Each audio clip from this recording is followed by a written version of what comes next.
Samahan niyo ako ngayon guys sa aking for today's video, for today's vlog. At ngayong araw nga pala guys, so ayan is kakarating lang po namin galing po sa evacuation center. At ngayong araw nga guys, gusto ko lang din po ipakita sa inyo guys yung mga nangyari during po sa Bagong Inday dito po sa aming bayan or dito po sa aming lugar kung saan nandito po yung aming mga bahay guys. So, ang una ko pong ipapakita ngayong araw guys, so ayan is ito munang naglandslide sa harapan po ng bahay po ng aking lola. At dahil nga guys dito po sa aming lugar, dito po sa bayan ng South UP, Maguindanao del Sur, super duper napakalakas po yung Bagyong Inday kaya medyo nahirapan po kami maglikas sa bayan guys.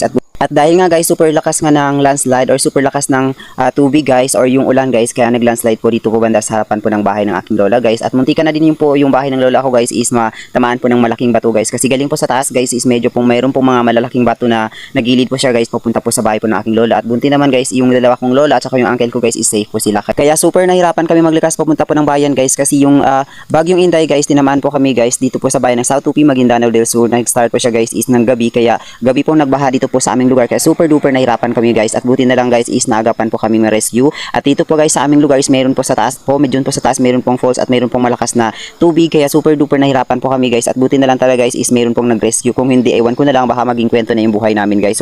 So abangan nyo guys yung susunod kong vlog guys, i-vlog ko din po yung bahay namin guys, kung ano po yung mga nangyari guys. So hanggang dito na lang po guys yung aking for today's vlog, for today's video. Maraming salamat po sa inyong suporta at sa mga nag-subscribe dito po sa aking bagong YouTube channel. So ayan, sana mas dadami pa kayo guys kasi nagsisimula pa lang ako dito, nagwa-vlog dito po sa aking YouTube channel guys. At huwag niyong kalimutang pindutin ang bell button para lagi po kayong updated sa aking mga latest video o sa aking mga susunod pang mga video. Hanggang dito na lang. Bye and we love you all. Mwah!